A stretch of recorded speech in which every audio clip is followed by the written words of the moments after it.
Hello everyone, a very good afternoon to all of you friends।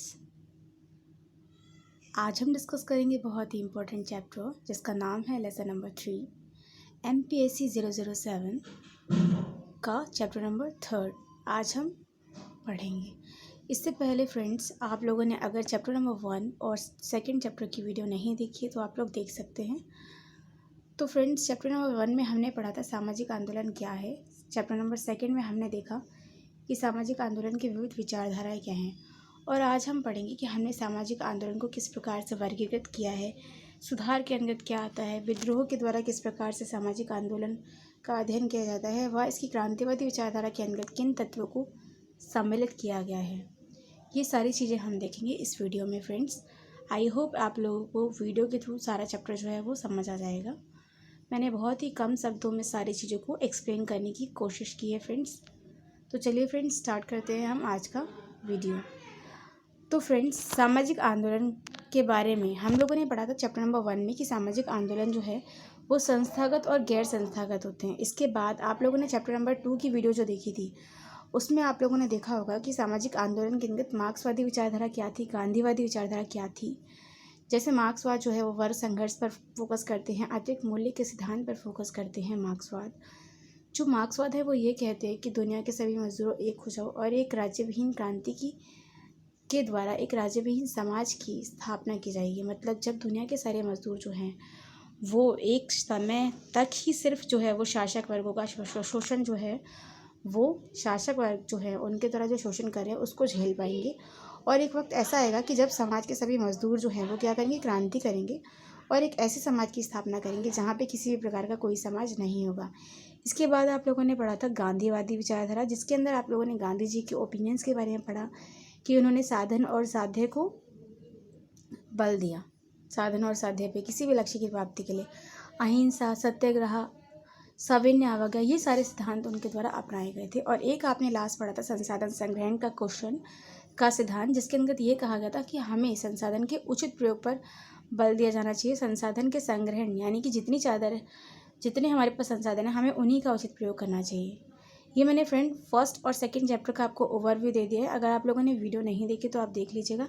अब हम start करते हैं चैप्टर नंबर 3। इस चैप्टर में आप लोग पढ़ेंगे कि इन आंदोलनों के बारे में अलग अलग धाराएं, अलग अलग जो विचारधारक हैं, विचार जो आइडियोलॉजी है उनकी अलग अलग है। जैसे कि मान लीजिए मार्क्स जो है, मार्क्स की आइडियोलॉजी अलग है, गांधी जी की आइडियोलॉजी अलग है। वैसे ही हम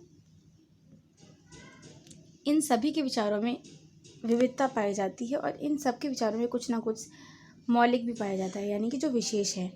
ठीक है, अब अगर हम आइडियोलॉजी की बात करें तो आइडियोलॉजी जो है उसको 3 कैटेगरीज में डिवाइड किया है सामाजिक आंदोलन की। ठीक है, जैसे फर्स्ट है आपका सुधार या फिर विद्रोह। फर्स्ट है आपका सुधार या विद्रोह, यानी कि सुधार या विद्रोह के द्वारा हम किस प्रकार से सामाजिक आंदोलन में सुधार या उदारवादी विचारधारा जो है, उदारवादी वर्गीकरण जो है वो किस प्रकार से किया गया। सुधार के अंतर्गत ये कहा जाता है कि जो व्यवस्था है हमारे समाज में, जो व्यवस्था चल रही है उस व्यवस्था के अंदर जो भी कमियां हैं या जो भी खामियां हैं उनको सुधारने की बात करता है। कि जो पूरी व्यवस्था है हमारे समाज की उसको बदलने की बात बिल्कुल भी नहीं करता, बल्कि उसके स्थान पर जहाँ पे खामियां हैं सिर्फ उनको इम्प्रूव करने की बात करता है। ये लोक कल्याणकारी राज्य की बात करता है कि हमें लोक कल्याणकारी राज्य की स्थापना करनी चाहिए। एक ऐसे राज्य की स्थापना होनी चाहिए हमारे समाज में जो लोगों के कल्याण, जनहित, जन सुविधा इत्यादि पर फोकस करे। ठीक है, तो ये पॉइंट आपको याद रखना है। ठीक है, इसके अंतर्गत नैतिकता, जनहित के मुद्दे इत्यादि को लेकर के बात की जाती है। और जो विद्रोह है ना, विद्रोह के अंदर सीधे सीधे सरकार को बदलने तक की कार्यवाही की जा सकती है। जो विद्रोह है इसके अंदर जो जनता है वो अपना रोष प्रकट करती है। वहीं अगर हम क्रांति की बात करें तो जो क्रांति है फ्रेंड्स, क्रांति जो है वो सुधार के बिल्कुल ही अपोजिट है। जहाँ सुधार के अंदर सिर्फ जो समाज में व्यवस्था चल रही है उसके अंदर जो कमियां हैं उनकी इम्प्रूवमेंट की बात की जाती है। वहीं अगर हम क्रांति की बात करें तो क्रांति के अंदर संपूर्ण सरकार को ही बदलने की बात की जाती है तथा पूरी व्यवस्था को ना केवल बदलने की बात करता है बल्कि इसके समक्ष बेहतर ऑप्शन भी समाज में प्रस्तुत करता है। ठीक है, कि हम किन किन मुद्दों पर बात कर सकते हैं, कौन कौन से साधन को हम उपयोग कर सकते हैं, क्या क्या चीज़ें इम्प्रूव की जा सकती हैं। ठीक है, तो ये बेहतर विकल्प सरकार के समक्ष प्रस्तुत करता है। ठीक है, आई होप आप लोग को यहाँ तक का कॉन्सेप्ट जो है वो क्लियर हो गया होगा। ठीक है,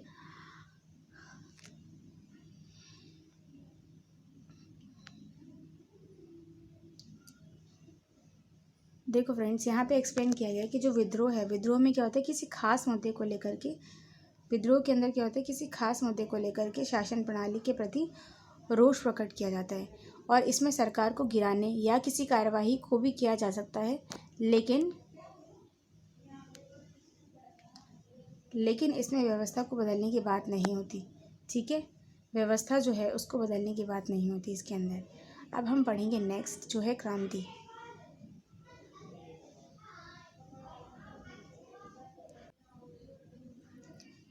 तो फ्रेंड्स, क्रांति के अंदर क्या होता है, क्रांति के अंदर संपूर्ण समाज व्यवस्था या हमारे समाज में जो व्यवस्था चल रही है या जो संपूर्ण आंदोलन है उसको परिवर्तित किए जाने की बात की जाती है। ठीक है, इसके अंदर नई या बेहतर व्यवस्था लाने की बात की जाती है। ठीक है, यानी कि अगर मान लो आप किसी भी एक सिस्टम के तरीके से मतलब कर रहे हो कार्य, बट अगर वो सिस्टम प्रॉपर तरीके से वर्क ही नहीं कर रहा, आपको कोई इम्प्रूवमेंट ही नहीं दिख रहा, तो आप क्या करोगे, उस व्यवस्था को ही चेंज कर दोगे। या अगर कोई गवर्नमेंट अगर प्रॉपर तरीके से बात नहीं करी तो क्या लोगों की प्रॉब्लम्स को नहीं समझ रही, रिजॉल्व नहीं कर पा रही, कॉन्फ्लिक्ट्स को, प्रॉब्लम्स को रिजॉल्व नहीं कर पा रही, तो आप क्या करोगे, उसको ही चेंज करोगे और उसके स्थान पर बेहतर विकल्प लाने की कोशिश करोगे, जो बेहतर विकल्प है। यानी कि जैसे मान लीजिए अगर कोई गवर्नमेंट है वो अगर जनहित के लिए कार्य ही नहीं करी, जनहित की चीज़ों को ही नहीं समझ रही, जन सुविधा के जितने भी साधन हैं उनके प्रॉपर प्रयोग पर ही कोई वर्क नहीं करी, तो आप क्या करोगे, गवर्नमेंट चेंज करने की बात करोगे। आप एक गवर्नमेंट ऐसी लेकर आओगे जो प्रॉपर तरीके से वर्क करे, जनहित की बात करे, कल्याणकारी राज्य की बात करे, लोगों की प्रॉब्लम्स को समझे, कॉन्फ्लिक्ट को रिजॉल्व कराए, ये सारी चीज़ें करें। ठीक है, तो इसके अंदर ना केवल नई व्यवस्था लाने की बात की जाती है बल्कि व्यवस्था लाने के विविध विकल्प भी समाज में परिवर्तन के लिए क्या किए जाते हैं, विकल्प जो है वो समक्ष प्रस्तुत किए जाते हैं। तथा इसके अंतर्गत क्या किया जाता है, इसके अंदर इसकी आलोचना हम इसको, इस व्यवस्था को उचित नहीं ठहरा सकते, यानी कि इसको हम परम पावन नहीं ठहरा सकते। ये व्यवस्था हम पूरी तरीके से ये नहीं कह सकते कि ये व्यवस्था पूरी तरीके से सही है। क्यों? क्योंकि जो ये विचारधारा, इस विचारधारा के जो लोग थे, जो क्रांति के जो लोग थे, क्रांति के जो समर्थक थे, वो कहीं ना कहीं मार्क्सवादी विचारधारा से बहुत ज़्यादा प्रेरित थे और वो कहते थे कि अगर हमें समाज में क्रांति लानी है तो हमें हिंसात्मक साधनों का प्रयोग करना पड़ेगा, यानी कि हिंसा के द्वारा हमें शांति लानी पड़ेगी, अशांतिपूर्ण साधनों का प्रयोग करना पड़ेगा। बट हम इसे उचित नहीं ठहरा सकते क्योंकि आप सभी लोगों को पता है कि वॉर, कॉन्फ्लिक्ट, युद्ध, लड़ाई, इन सब से कभी भी किसी का भला नहीं हुआ और इससे समाज को लड़ाई ही हुई है, जिसका आप हर्ष देख सकते हो। प्रथम विश्व युद्ध में और द्वितीय विश्व युद्ध में जो देश है उसमें आर्थिक मंदी की समस्या आ गई थी। शीत युद्ध में भी आप देख सकते हो कि तो जो दोनों देश हैं, ठीक है, उनके बीच में क्या हुआ, सिर्फ युद्ध ही होता रहा और एक वक्त ऐसा है कि इसका खामियाजा विश्व के अन्य देशों को, पूरा जो संपूर्ण देश था वो क्या हुआ, दोनों देशों को खामियाजा भुगतना पड़ा। ठीक है, सोवियत संघ हो या फिर ब्रिटेन हो या फिर यूएसए हो, मतलब अमेरिका हो। इससे क्या किसी भी युद्ध से कभी भी देश में शांति की स्थापना की जा सकती है? नहीं। इसीलिए तो बाद में अंतर्राष्ट्रीय संघ की स्थापना की गई थी जो विश्व में शांति की स्थापना की बात करता है। लीग ऑफ नेशन की स्थापना हमने क्यों की थी? प्रथम विश्व युद्ध के बाद लीग ऑफ नेशन की स्थापना हुई थी, इसके बाद विश्व अंतर्राष्ट्रीय संघ की स्थापना की गई थी, संयुक्त राष्ट्र संघ की, ताकि देश में शांति स्थापना की बात की जा सके, है ना।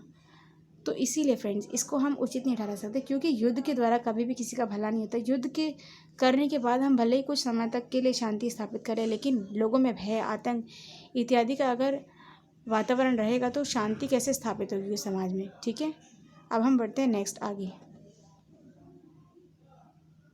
नेक्स्ट है विद्रोह। विद्रोह के द्वारा क्या होता है? विद्रोह के द्वारा किसी खास मुद्दे को लेकर के शासन प्रणाली के प्रति, सरकार के प्रति लोगों का जो है गुस्सा जो है वो जाहिर किया जाता है। जैसे मान लीजिए अगर सरकार जो है वो लोगों की प्रॉब्लम्स नहीं समझे, जैसे आप लोगों ने देखा होगा इसके अंदर क्या होता है, सरकार को हटाने तक की बात की जाती है और व्यवस्था को बदलने तक की बात नहीं करता ये।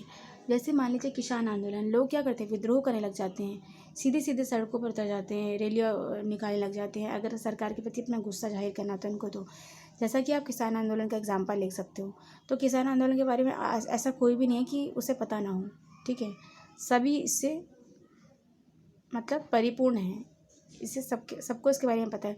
तो वहाँ पर किसान ने क्या किया था, किसान ने सरकारों के प्रति अपना जो गुस्सा है वो जाहिर करते हुए रैलियाँ, सड़कों पर प्रदर्शन, ये सारी चीज़ें करना स्टार्ट कर दिया था। और फ्रेंड्स, आपके चैप्टर में, इस चैप्टर से रिलेटेड जो क्वेश्चन आया था लेसन नंबर 3 में, वो आया था नए सामाजिक आंदोलन। नए सामाजिक आंदोलन से आप क्या समझते हो, ये आपके पेपर में प्रीवियस ईयर में क्वेश्चन आ रखा है। तो चलिए इसे भी एक बार देखते हैं। तो फ्रेंड्स, ये रहा आपका नए सामाजिक आंदोलन। नए सामाजिक आंदोलन जो है वो क्या है? जो नए सामाजिक आंदोलन है ये समाज में एक विशेष पहचान की बात करते हैं। ये कोई एक विशेष वर्ग या वर्गवादी ना होकर के व्यक्तिवादी या नैतिकवादी हैं। जैसे कि नारीवाद की बात करते हैं अगर, तो नारियों के हितों के लिए बात करते हैं। ठीक है। पर्दा प्रथा, ये जितनी भी प्रथाएं थी समाज में, इन सारी कुरीतियों को समाप्त किया। राजा राम मोहन रॉय इत्यादि जो लोग थे वो उतर कर आए। उन्होंने क्या किया? महिलाओं के हितों के लिए बात की, महिला शिक्षा के लिए बात की। औपनिवेशिक काल में हम ये सारी चीज़ें देखते हुए आ रहे हैं। तो इसके अब जैसे मान लीजिए आप किसान आंदोलन है या पर्यावरण आंदोलन, तो हम पर्यावरण संबंधी विशेष मुद्दे पर बात करेंगे। मतलब इसके अंदर कोई एक स्पेसिफिक मुद्दा ले लिया जाता है और उसके बारे में बात की जाती है। समाज की जितनी भी कमजोरियां हैं, जो बुराइयां हैं, उनको उजागर किया जाता है इसके अंतर्गत। ठीक है। और ये वर्गवादी ना होकर के व्यक्तिवादी या नैतिकवादी होता है। ठीक है। अब जो इसका उद्देश्य है वो क्या है? जो सामाजिक आंदोलन है, नए सामाजिक आंदोलन जो है, इनका क्या उद्देश्य है? तो इनका उद्देश्य क्या है? इनका उद्देश्य हमारे समाज को मजबूत करना है। समाज के एक जो वर्ग है, अगर किसी वर्ग को संसाधन नहीं मिले हैं तो हमें उस वर्ग को संसाधन प्रदान करने की बात की जाती है। इसके अंदर राज्य सत्ता पर अपना आधिपत्य स्थापित करने की बजाय संपूर्ण संसाधन पर अपना आधिपत्य स्थापित करने की जगह संसाधन का प्रयोग, संसाधन उन लोगों तक पहुंचाने जिनको संसाधन का लाभ नहीं मिल पा रहा है या जिनके पास संसाधन नहीं है। ठीक है फ्रेंड्स। और समाज के अंदर जो भी बुराइयां, जो भी कुरीतियां हैं, उसको दूर करना है नए सामाजिक आंदोलन का उद्देश्य। आई होप आप लोगों को पता चल गया होगा नए सामाजिक आंदोलन क्या है। और फ्रेंड्स, नेक्स्ट वीडियो में मैं सामाजिक आंदोलन जो है, नए सामाजिक आंदोलन, इसके ऊपर एक प्रॉपर वीडियो बना दूंगी। और वीडियो ज़्यादा लॉन्ग ना हो इसलिए हम इस वीडियो को यहीं पे ख़त्म करते हैं friends. Thanks for watching my video friends. Take care, have a nice day. अगर आपको वीडियो पसंद आया फ्रेंड्स तो आप हमारे वीडियो को अपने फ्रेंड्स के साथ भी शेयर कीजिएगा। Keep supporting guys friends, keep supporting. Thanks for watching my video friends. Take care, have a nice day.